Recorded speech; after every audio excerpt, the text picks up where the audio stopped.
Should black people protest Gaza? That is a loaded question. What we do know is that there's a long history of black people sort of having these debates. Do we get involved with foreign affairs? You see it with Dr. King going back and forth with Bayard Rustin. Dr. King speaks out about Vietnam, and Bayard Rustin's like, bro, that ain't the move, right?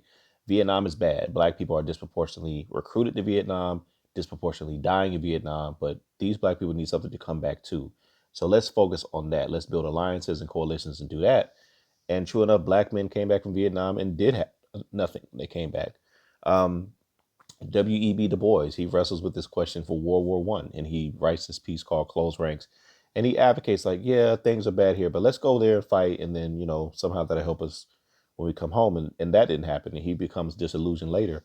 So there's a long history of that.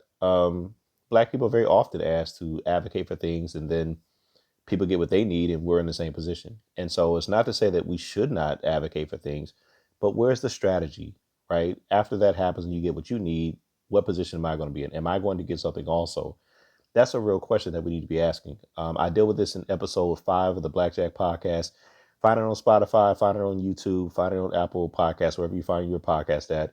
Episode 5 of the Blackjack Podcast.